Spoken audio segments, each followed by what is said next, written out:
Good morning and welcome to Gulfstream today. Brian Nadeau and Samantha Perry with you as we usher in the Royal Palm meet here on a Thursday in April. The championship meet is behind us. The Royal Palm meet is upon us. We'll go Thursday through Sunday going forward. And, we didn't have the proper send-off we kind of all wanted on Sunday with some wildness here. Yeah, that was some very, very crazy weather. Happy it's behind us. I think we're maybe one of the only places in the country outside of Santa Anita that is a fast main track and sunny skies. Yeah. So, just backtracking real quickly, just want to say thank you to everybody, and that includes everybody, even our guys upstairs, the whole team that has our backs the entire championship meet. We appreciate that. From the top to the bottom, everybody, thank you. And then obviously everybody out there that supported us through another great championship meet, and as Pete likes to say, world-class thoroughbred racing. Yep, it really was. It was so fun. It felt like it just went by like that. But yeah, thank you to everybody. We're still here, though. We are still here, Thursday through Sunday racing now going forward. And we were going to talk about it in the lightning round. I don't know why I didn't tell the guys this first and foremost. The Rainbow Six, which was obviously canceled on a mandatory day Sunday, it's going to go now. It's going to carry over, $288,000 in the carryover today. But we finalized the mandatory payout on Sunday, April 13th. And there's all the great guys upstairs. Thank you for that. So we've got some racing days ahead of us. If it makes it to Sunday, April 13th, we're really going to be in that, $8 to $10 million range that everybody loves to kind of clamor for. We'll see. That means there's 7 racing cards to get through. Yep, so it's a long way to go. Still a week from Sunday, yep. And Ronnie's off today, but he's got updated tickets and all that kind of good stuff, so we'll get to his rainbow a little bit later on. We've got an 8-pack for you today, and that means the rainbow's in race number 3, but the early pick 5 is always in race number 1. Let's kick it off at 12:50 in the PM. We'll take a look at my ticket now. A few kind of underneath scratches that knocked my ticket down a little bit. You can see it here. That's a $36 ticket on that early pick 5. In race number 2, the top pick is the 5, Dancing on Our Own. Race number 3, I've got the 2 on top, Gifted by Design. Race number 4, we go 4 deep. I've got the 8 on top. That's my long shot, Unbounded Movement. And in race number 5, the 2, Ready on top. And that is, again, that should be a $36 early pick 5 ticket. We'll kick it off here in the opener. It's a fast main track today, firm turf course as well. 6 furlongs on that fast main track. These are $8,000 2Ls, 3-year-olds and upward, which have never won 2. We've got a clean field of 8 for this $8,000 tag. And Samantha, you are on the 3, Grand Avila. Victor Barboza just culminated a huge championship meet for him. Yeah, he really did, and congrats to him and his team. And I think he'll just continue it. Pay attention to this barn now moving forward, because he always fires pretty hot here. In Grand Avila, this horse, he's one start on the dirt, and it was a winning one, and this horse has got some speed, and we get Paco here. I think these are all very good signs. Yeah, definitely. It was a really slow race, but he did not have Lasix. He's got it now, and as Samantha said, the only time he did any running was on the main track, for sure. I picked David Songs only because he's outside of Otto, and I think that's a big post position. Kind of a big deal for him. He stubbed his toe last time, went 5th. Probably paid the price for that big run 2 back. Yeah, I think so too. And Akati King was a class dropper 2 starts back, so he makes sense. He's the one to beat, I think, in this race for sure. Yeah, we'll take a look at Otto. He ran well last time. I don't want to beat him up too much. He's lightly raced. He seems to be on the improve for David and Zayas and Arundel. But I thought, Samantha, I know he worked hard in the kind of the internal fractions. I kind of felt like he was supposed to win from here. Well, when you're at this spot of the race, you would think so. Yeah. Come Dream With Me just ran this horse down. This was, is this Ron Spatz, this horse? I think so, yeah. You're supposed to see it through there. So. Maybe the inside, if you want to nitpick, Come Dream With Me, maybe have had the advantage just a little bit, but Otto's supposed to see it through. I thought so. He's probably going to tangle with your horse as well, and I think that's going to flatter David's Songs to be sure. Race number 2 kicks off the early pick 4. It's a maiden special weight on the Tapeta here. 3-year-old fillies going at it. Scratch out the 2 Sarah's Rose along with the 8 Brisa Velez. So we'll take a look at Samantha's early pick 4. Don't forget, tomorrow the TT pick 3 returns. We'll still have that on Friday and Saturday and Sunday. Yep, and this is a $20 play. I'm spreading in this race here. Take a look at them before really punching this heavily. Race 3. I have the 3 on top. That is Sigon Viendo, race number 4. Just 2 of them for me. Majestic Drive is who I have on top. And in race number 5, I'm just going to single the 5 Road to Versailles here for Marty Drexler. $20 play. All right, there we go. We'll get back to this opening leg. And as Samantha said, it's not easy. No. Even with a couple of scratches, a lot of different ways you could potentially go here. You were on the 7 close up. Kent Sweezy's going to take over for Cherie DeVoe. Well, that's not a bad thing, Nope. considering the barn has just been so good. Had a fantastic championship meet. Yep. This filly, she's been my long shot the last 2 starts now. She showed a lot of improvement last time on the Tapeta. Right. Now we'll get an extra half furlong and switch into the barn of Kent Sweezy. I just love this outside post position as well. Yeah, she should still be a square price in here because I think she's looking up at more than a few of them. But you're right. That was the race, really, that she finally showed some run, really, Right. and that was sprinting on the Tapeta. So it's kind of right there in front of you.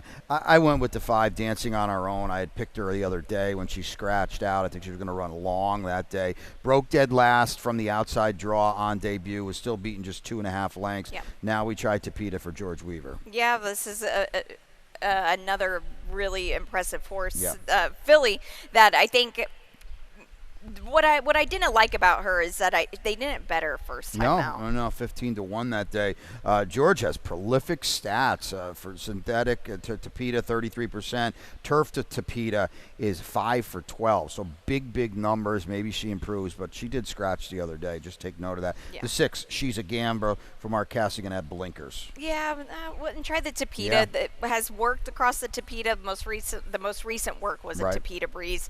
Not much to really report on it though, and I think that she's a very forward filly, and we'll see her. I would hope on the front end here with the blinkers on. You would think that she's going to be going. Yeah, she's humming 44-4 on the dirt last time. Yeah. What about the 1 Valiant Hope? You want to talk about a guy having a great year? It's Eddie Plesa Jr., but the first-time starter from the rail, little trepidation for me. Yeah, I agree completely, and it homebred as well. But they reach out for Paco, and that seems interesting. No pedigree here whatsoever. No. Dam was unraised. She's 14. It's her 4th foal. The other 2 couldn't run. They were 0 for 2 on debut. Yeah. But she said it perfectly. Eddie reaches out for Paco. Maybe there's some intent. The works aren't giving anything away. We couldn't really see much. Looked like she missed about a month of works as well. But, boy, this is a barn that just wrapped up a really strong championship meet. It's an 8-pack here on Thursday, so we'll take a break here after race number 2. When we come back, it's Rainbow 6 time. Ronnie's got that ticket for you. Over almost $300,000 in the carryover. Stay tuned. And they're off.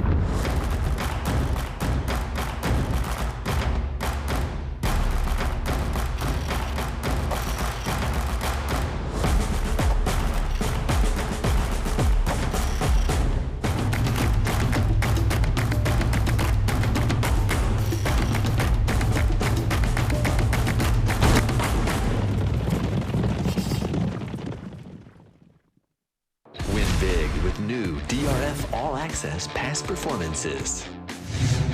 With one best-in-class product, you now get all 3 past performance formats. Easily switch between views. Access the most trusted information in horse racing with DRF All Access Past Performances.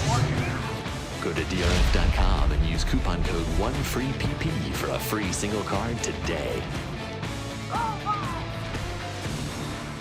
Welcome back to Gulfstream today. Brian Nadeau, Samantha Perry with you on opening day of the Royal Palm Meet. The championship meet is behind us.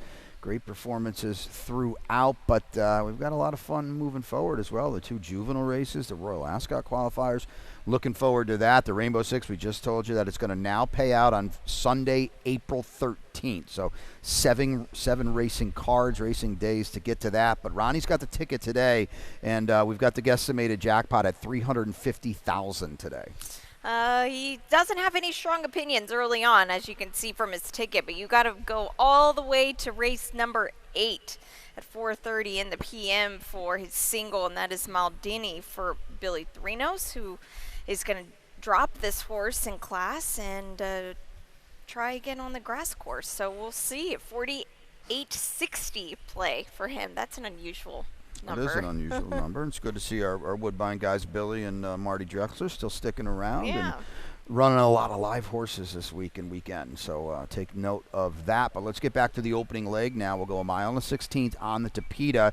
$35,000 maiden claimers. Just the 3-year-olds going at it. It's a clean field of 7 here. We've got the exacta reverse. Samantha, you are on Sigan Viendo for Jose D'Angelo. Well, he's going to make his first start as a 3-year-old now. So on debut, he was not the most athletic-looking horse, and he just, I don't think he was fit. And you can see that in his running line, too, because he was in his left lead late. It just never really looked like he had the stamina to kind of finish out that race. But now we've got some good works coming back from that race. He's got some time. Lasix goes on. We'll see what happens here. I like the fact that they drop him in class, and I like the fact that they're going to stretch this horse around 2 turns. Yeah, without a doubt, the maiden special weight drops the biggest in racing. I'm on the other Jose, but I think he should be a pretty stiff favorite because his Tapeta race looks pretty good when you stack it up against this group 2 starts back. Yeah, and you made a good point. I think it was last week. Whenever you look at these horses that were on the turf for the $25,000 level and then move to the Tapeta for even a $35,000 level, the competition there's a big gap between that. The grass races are typically always a little bit stronger, stiffer competition. I don't think there's any doubt about it. Yeah, from top to bottom, the grass races, let's say you got a quarter maiden claimer on the grass, you got a quarter maiden claimer on the Tapeta, they are way, way better. Just the classier horses and maybe horses that were much more well-meant, that you get droppers in those races as well. So, I think the 2 D'Angelos are the 1, the 4 Bolt to Run, not out of the realm of possibility for Danny Hertak. A lack of early speed, though, might be the undoing there. Yeah, that's the problem with this guy here. He just, even with 2 turns, he still is just not showing any late run at all. So that's a problem here. He's never tried the Tapeta, though, and like we just talked about, the 35s on the turf. Now he's 35. It's not like they're giving him away either. So we'll see what we get to. And maybe he's eligible for a little bit of a wake-up today. The late pick 5 kicks off in race number 4. We're on the turf, and what's a starter optional claimer here. 3-year-old fillies going at it. Scratch out the 4, Lady River Lily, along with the 6, Temple City Taboo. That was a pretty big scratch in on Saturday, I do believe. But let's take a look at Samantha's late 5 ticket now before we get into it. Yeah, and that was my top pick, too. So a little bit of a rework here. But the Majestic Drive is who I'm going to go with on top here. Race number 5. I'm just singling the 5, Road to Versailles.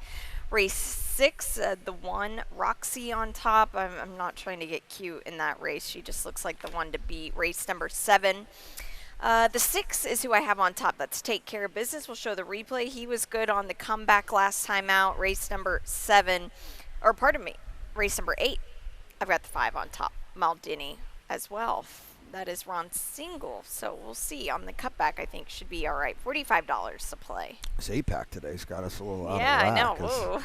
Our buddy Ben upstairs said Thanksgiving Day, the opening day of the championship meet, was the last 8-pack here. Let's talk about this race. It's interesting because I do think you've got the stiff favorite, who I also scratch into. I don't scratch into. But Majestic Drive now off a dominant, just a tour de force on the Tapeta. I still feel pretty strongly, Samantha, she's going to take all the beating, even though we're on the Tapeta. On the turf, excuse me. Yeah, I agree. They tried to get her on the grass last time, and she debuted on the grass, but that was at Tampa. She didn't really do any running at all there, but you ship a young horse over, you never know really what goes on. It's still a long drive there and back, but came back here in good form.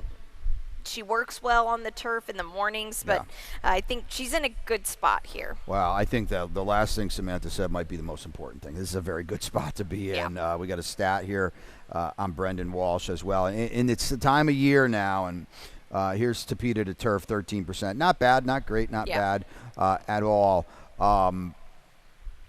Edgard Saez just wrapped up a really good championship meet. The guy can ride with anybody. He's as good a turf rider as we have here. Some of the rides he put on and over the course of the championship meet on the turf were awesome. He won the stakes the other day, just hugging the hedge the entire way. He's so good.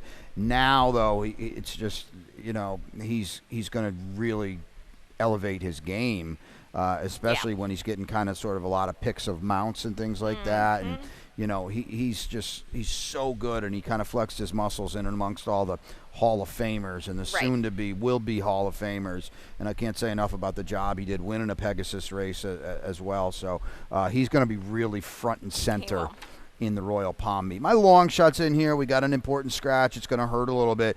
Unbounded Moment. We'll show you her race. I thought it was actually a pretty game effort.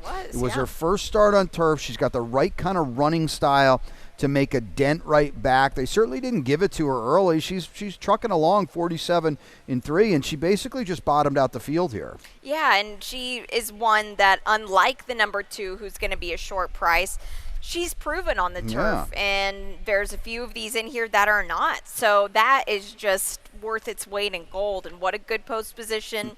Jose Morelos, he rides a lot for this Jorge Delgado barn, and they'll leave some horses here before shipping up to Monmouth for the summertime. So just take note of this. This is a filly that she's got the recency edge on this group. What do you do with the 5? I guess I'm going to call her the other Brendan Walsh. If she goes favored in here, I'm not going to fall over. No. She at least, if nothing else, she ran on the turf last time against a month and a half better. Yeah. But Hullabaloo looks like a big underlay to me. Yeah, I don't know what to do with this filly, and I don't want to say that. I usually in like a late pick 5, I like to include both of them, because how many times do you see both of the trainers' entries? How much do you see the longer price win? But to me, this filly, she didn't show anything last time. Now, I will say, I think that Jorge Ruiz will be an interesting rider for her, because Joelle really didn't do much on her last time at all, and those were really slow fractions. So I don't know. It was like a gallop for her last time. You don't see a running line where she was 8th in the field of 8 the entire way, and never was further back than 3 3/4 lengths, or further back than 8 1/4 lengths, or closer than 3 3/4 lengths. She ran a little bit at the end. The Sol Doro, who's actually my best bet on Saturday, she was a wild disappointment in that race. She was. I agree. It was an extremely slow race. So, you will never see fractions like this on the grass course here. It's insane. And now you can have her for 35. I kind of feel like she's a type of horse you're supposed to fade a little bit.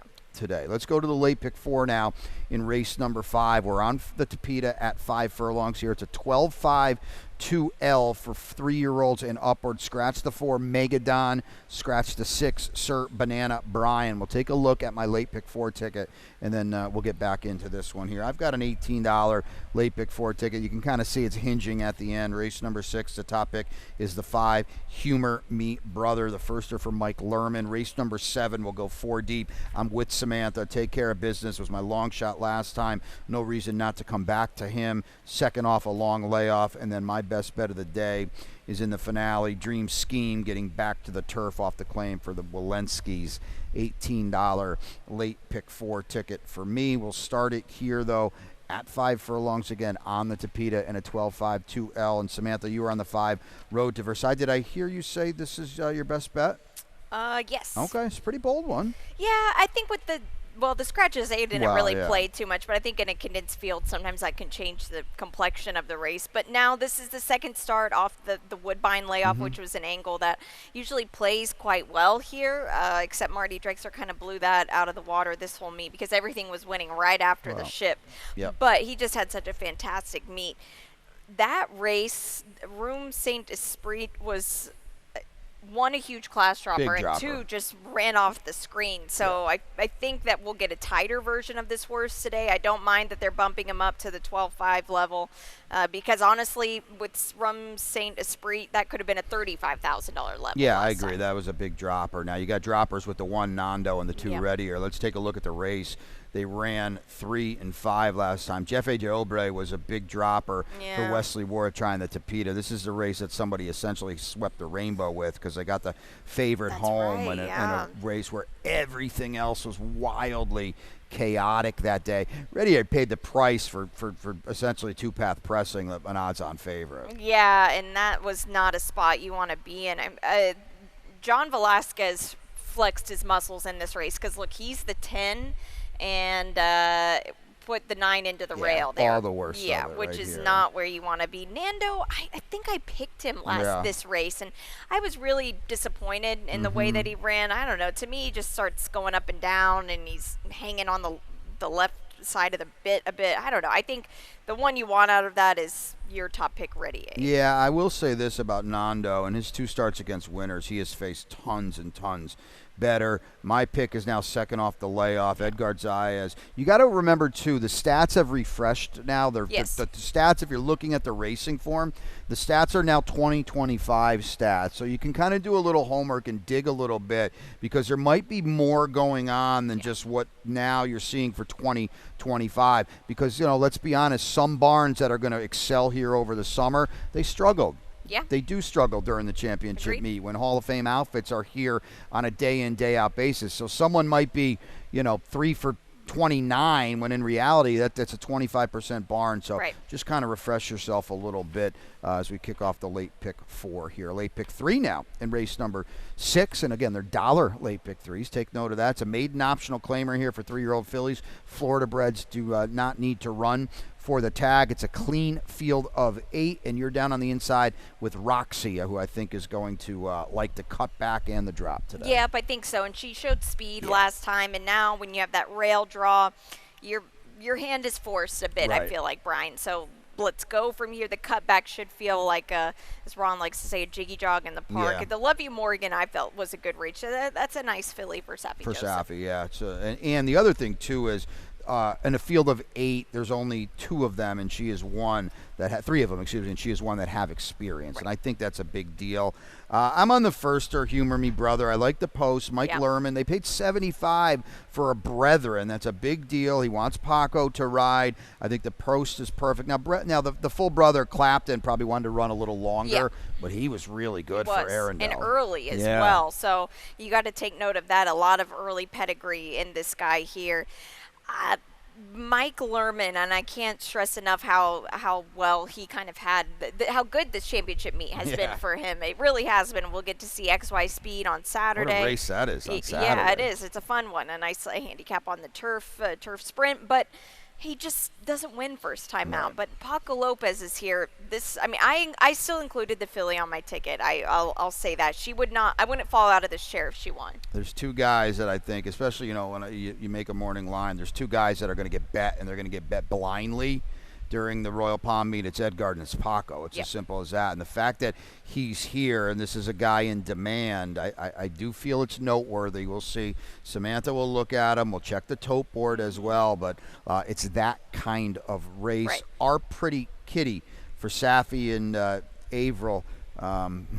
She's worked pretty fast. Not that we could really see much. So. Yeah, exactly. And we'll take a look at a stat, too. This is a sire stat on Instilled Regard, which I think is pretty good here. Nope, not at all. 5 for 29 with first-time starters. This is a sire that's off to a good start here. So we get Mika Husbands. Mika Husbands won on a huge long shot racing driver on Saturday afternoon. So just take note of that. This is a bug that wins races here. Boma Corp has got a couple of homebreds today, and the second one is Swift Candy, the 2. About the only horse we could find something in the morning. So I wanted to show it to you. Samantha can talk a little bit more about it. Pretty precocious pedigree. At least the dam was good. She was a turf stakes kind of horse. Yeah, and I think it's significant to note, too. I was really straining my eyes. This is IRAD on her on the outside. So I think that this is a good sign that he was the one breezing her. Sammy Marin's going to ride today, and this is a jock who does really good work at Tampa. He goes there, and we'll see him kind of riding some horses here when Tampa starts closing its doors. But she worked well here. They had her gallop out all right. Santalde on the inside is not very good. But like you said, if you could show it, we'll show it to you. But that's the thing. You're not going to see a lot of AM activity, so it's good. As anything you can see is better than nothing. That's for sure. It's a tough, tricky race. We know who the favorite is, unless somebody from these firsters get bet hard. But everything else, I think, is a little bit in flux, so to speak. Race number 7 now. Late double here on an 8-pack on opening day. It's an optional claimer, 5.5 furlongs on the Tapeta. These are 3-year-olds and up. It's a clean field of 6. We're both on the same horse. We can show you the replay as well. Take Care of Business 3rd, Louis the Sun King 4th in their last race. Both of them off significant layoffs. Both of them ran very, very well. Yes, they did. And Take Care of Business is a horse that always kind of is up against it because of his running style here. He's very far behind early, and look how wide he is as well. But he ran on really nicely. I faded Louis the Sun King, and maybe that was a bad idea in this spot here. I just felt like some other horses maybe had a bit more upside, and Louis the Sun King just kind of is what he is. But Take Care of Business ran well on the comeback. He needs every bit of 5.5. Yeah, because you just see from the replay, he just leaves himself with too much to do. Right. Louis the Sun King ran way better that day. I mean, I think we can be honest. He was the one under the hard chase early. Right. Take Care of Business did no running at all, but he was wide. He's got it behind him now. I feel like Louis the Sun King's a real danger to move forward, but I wanted to come back to Take Care of Business. He was my long shot last time. You saw nothing there that says he can't move forward. Right, exactly. Off that effort. Super Dormy, again, here's Marty Drexler and Bruno Schickendas. I would say a disappointing 5th last time, but that was a darn good race he's coming out of. Yep, it was, and now this is a pretty big, I don't want to say, I shouldn't say a big drop in class because it's not really it, but I'm just saying that the field he was facing on February 23rd was much tougher than he's facing today. Well, I think that's a good point because in theory this is a big class rise for him, okay? And people are going to get tripped up by that. In reality, the Catamosto group, Seaver, Mr. Narcissist, those are good, solid really horses. Good. And this is these kind of races I feel like are a little bit interchangeable. I agree. On the Tapeta because, you're not going to see this race that often.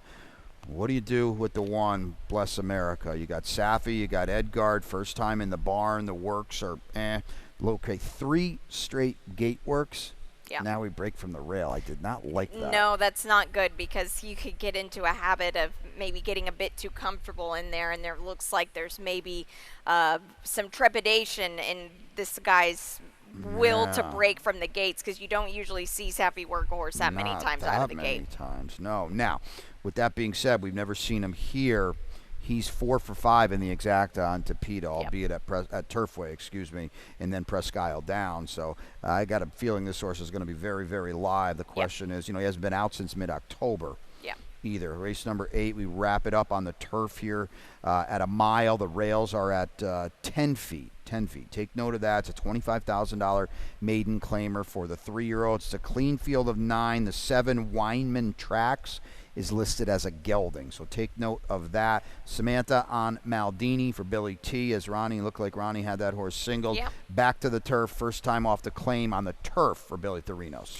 Mile and an eighth was way too far for one for this horse. 2, that was a tough race. Bulldoze ran really well for Todd Pletcher that day. Going places. Yeah, and which is weird because you wouldn't expect that for him. But this is a nice drop in class here, and this is the first time for a tag he's going to run for Bill Therinos. I like that Paco gets on. There was just not a lot of try in his last race at all. Well, he was, he's 66-1 that day. They took a shot. It didn't work out. He's back with his friends today. And he's a big, big player. No dream scheme at all. I use him in my pick 5. Okay, let's just, he's so much the horse to beat here.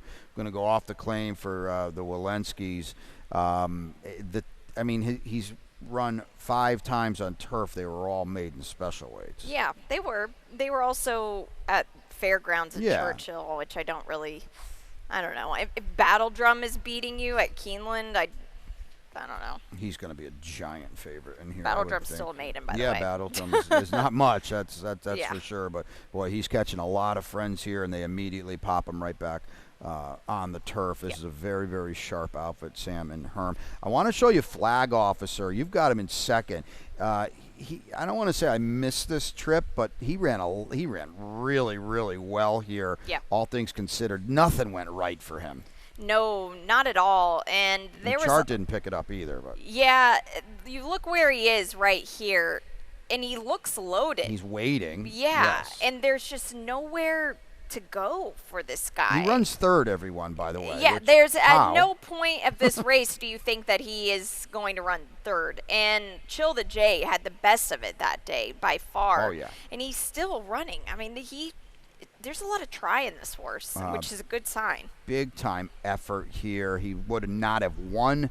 He could have been second with clean sailing and all that. We got to give a shout out to Antonio Sano, who's over in Dubai, maybe as we speak. Right? But Antonio had a great championship meet for the stock that he has, and on a day in day out basis, fighting with the big boys. That's a good championship meet for him to post 14 wins. So kudos to him and the team. Edgard rode that day. He's right back here as well. Antonio's poised to do some good things, and we want to wish him and the team the best of luck over in Dubai as well. Oh, yeah. So we'll see. We'll talk about that a little bit later in the week. Lightning round time. We've got a lot to look back on because, again, we wrapped up the championship meet on Sunday in less than optimum circumstances. But, my goodness, we want to give a shout-out to all our friends in Lexington as well, which looked just awful. Yeah. There. So, yeah. You know, everybody in Kentucky be safe. Yes, hope everybody in Kentucky, Lexington, and Louisville, and all around is safe. Standings, we got to do it one last time because this is now a final finished product with the bow on the championship meet. Here it is, Irad Ortiz, just a tour de force, and good for Junior for hanging on with some less than ideal circumstances, as well as Tyler Gaffleone, but we wish them healthy, speedy recoveries, and Edgard, what a great job. Louis Saez as well, putting a bow on it with his Tappan Street victory in the Florida Derby. Yeah, how about that? Yeah, I think Gulfstream Park will send two very worthy candidates to Louisville, and Tappan Street and Sovereignty with fighting chances in the Kentucky Derby. The trainer standings long wrapped up as well, but big numbers underneath. That's a big one for Jose D'Angelo. Huge. And Victor Barboza. I thought he had 5 wins last year. That's huge for him. Yeah, this is a massive championship meet for him. He just had great stock. Todd Pletcher in the mix, Mark Cassidy as well. What a way to end his in this meet, but also he almost ended Oaklawn now with the Sandman win in the Arkansas Derby, which was impressive. So good luck to them. We've got some good locals in the Derby this year. Yeah, without a doubt. And again, the Royal Palm Meet kicks off today. We've got a 4-day racing week for the immediate future for quite a while, and Thursday through Sunday. There you see it there. Yep, Thursday through Sunday. So come out and join us. It'll be a lot of fun. We've got fantastic weather on the horizon, and can't say that about a lot of places. So we're happy to have you around here. Yeah, firm turf course, and then on display. This is pretty cool. This is really cool because we wondered about it and talked about it, and now on Saturday, front and center, here is your Stanley Cup.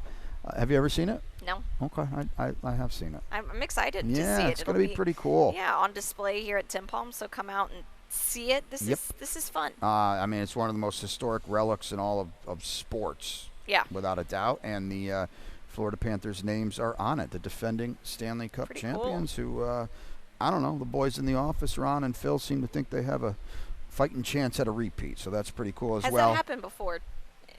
Repeat winners? Yes. Okay. Yeah. Does it happen often? I couldn't tell you when, but I know the Islanders won like 4 in a row. Oh, okay. I wondered how often it happens. And stuff like that. Okay. Yeah, I couldn't tell you possibly, but I know it has happened many times.